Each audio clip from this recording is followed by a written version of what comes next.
Thank you, Freak. I want to welcome Dyrus and Bjergsen to the desk after a pretty sweet comeback victory there. Very tense, to say the least, coming in at the end of the game there. Dyrus, I got to speak to you coming into this matchup a week ago, and I know how strongly you feel about the rivalry and the matchup itself, so tell me how it feels to come away with that victory.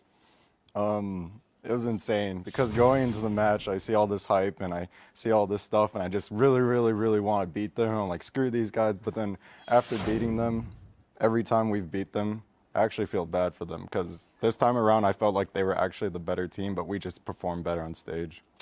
Well, kind words for you there, definitely.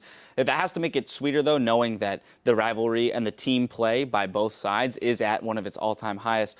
Bjergsen, when there is so much hype around matches like this, and we spoke to Reginald and Hotshot earlier in the day, and we asked them how they prepared you guys for it. You know, when the game actually then lives up to that hype, and it is as intense as it is, how do you keep your cool, especially being a shot caller?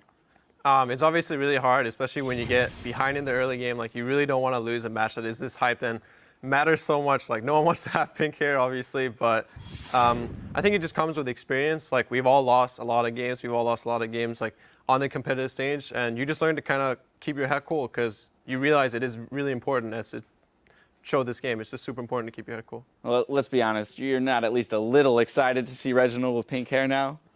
I definitely would have been, and I don't know. I would Hotshot rather. Sorry, well, I would love to see Reggie, but Hotshot's going to be pretty funny. That'll be to be honest, I would have rather had Reggie with pink hair because it would be funnier. But well, you had every opportunity to throw the game, Dyrus. So anyway, I want to get into how you guys actually came away with this win because again, it was, as you said, you were down early in the game, and you had a couple great team fights and outplays near the end of the game that really pulled it together for you guys. So I want to go into our first replay, which is 38 minutes into the game. It's in the mid lane. And Dyrus, I want you to walk us through this one. So we're going to pull it up on your screen. It's the first engagement. Bjergsen gets caught out just a little bit, but manages to survive it. So, Dyrus, walk me through the decision to turn on this, knowing that you guys can take the fight. So looking here, I thought Bjergsen was going to insta-die, and then he said he was going to flash, and he got out. I was like, oh, he got out. We can still win. Because at this point, I thought we were losing. So right here, I thought Bjergsen was going to insta-die. Somehow he flashes out.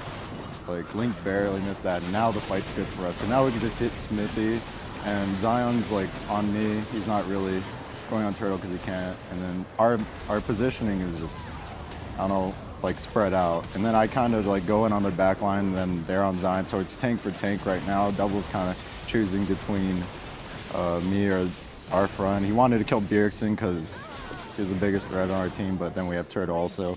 Then right here at the end, you don't see it, but I just die, and then it makes the game even closer. Right, well, yeah, soon after that, there was the whole Baron fiasco for about like 4 minutes where the teams were just trading kills while Turtle had some pretty stellar outplays there individually. Bjergsen,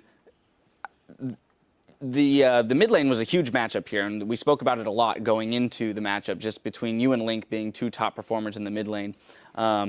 And there has been so much discussion about things falling on your shoulders. How do you feel that matchup in this game played out between you and Link specifically? I think it played out pretty evenly. We put some jungle pressure early, and then when Vi got the level 6, they put a lot of jungle pressure. So I think it was just the matchup is very even, and we both have very even amount of jungle and support distribution when we come in and help. So I think it was just a pretty even lane overall. Not really too much action, and it was really just about the team fights. Now, one other small thing about Champions just is the fact that Lissandra coming into this game was 100% win rate in the LCS, 10-0. You guys handed Lissandra her first loss. So going into Champion Select, though, and I'm sure you guys have some idea of the statistics that roll around champion picks, why were you so comfortable handing over a champion like that? It's mostly just that we get the trade-off. We get Ahri, which is obviously also a really strong champion on this patch. So we feel like Ahri is definitely at the same level of Lissandra. And we also got Sivir, which Lissandra has a really hard time killing because she has a spell shield, she has a movement speed. So Lissandra goes in and we can just kite back using the movement speed. Then once we re-engage, Lissandra can't really do too much. So we just try to play around that, and I think it really brought us a lot of wins in team fights. So that brings Lissandra to 11-1. Dyrus, you have something you would like to add to that? So I felt like the picks were still really even, but what really brought us to the end of the game was deciding when to go in.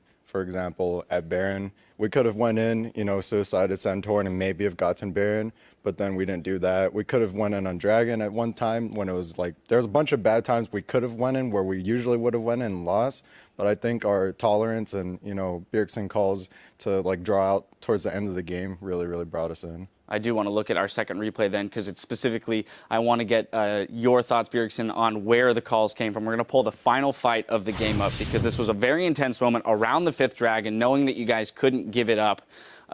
Walk me through, as the shot caller, where the decision came from to initiate when you did. We know Lissandra is off on the bottom side, and I get the charm on Xmithie, which just pretty much the fight just explodes after that. We have a good position where Lissandra is off to the side. She can't kill anyone, and Turtle and I can just do as much free damage as possible.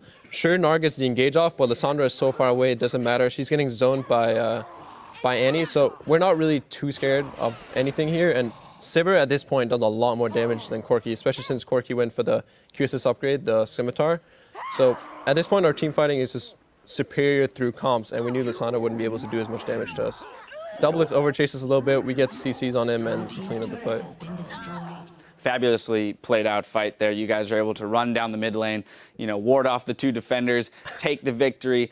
Dyrus, the fans have obviously played a big role in the rivalry and in TSM as an organization growing and evolving throughout the years. What do you have to say to them, and how much does it mean to have them behind you in times like this? So on behalf of TSM and everyone behind our organization, to all of you guys, the fans, we couldn't have done it without you. Every time you guys chant, every time you make that one sign, for example, at PAX, like just one sign saying TSM, like it's not only on like winning for ourselves, but it makes me play better wanting to win for you guys.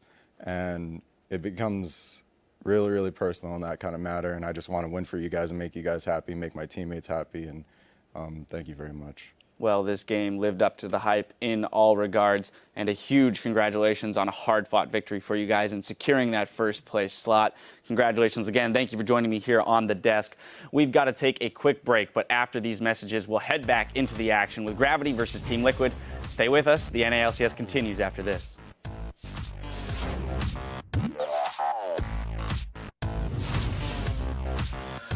The Cena. Let's do it, boys. Yeah, boys. Holy shit, what was that? Drop my notebook. Wow. Almost getting out of this with a boomerang just on the edge. He does. Doublelift way too close to the fight. TSM turns back hard. I'm going. Nice. No, hold on the side. Link. No. I have ult. I'm charming Nar, He's making Nar. Care Nar. I'm flashing.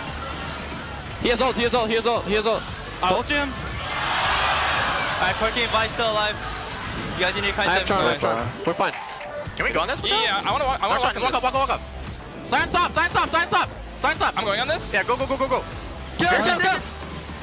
hell? I can't move. Keep going. Turtle. This could be the comeback here for Team Solo Mid. The ult goes in. That's onto Santorin. He's pretty tanky from the Vi Assault and Battery, so he stays alive. They continue to fight. This is going to be big. They're going to turn onto Xmithie, so they stall it for now. Oh my god, no way it's going to happen. Their worst nightmare coming true. Wild Turtle's going to get knocked out next. No, the boomerang blade comes out just as he can fire it off. TSM is just too strong. They own CLG's base here, but they don't have the minions. The focus is on the CLG. They're doing that perfectly. Now to the Nexus after being down all game. Team Solo Mid persevere.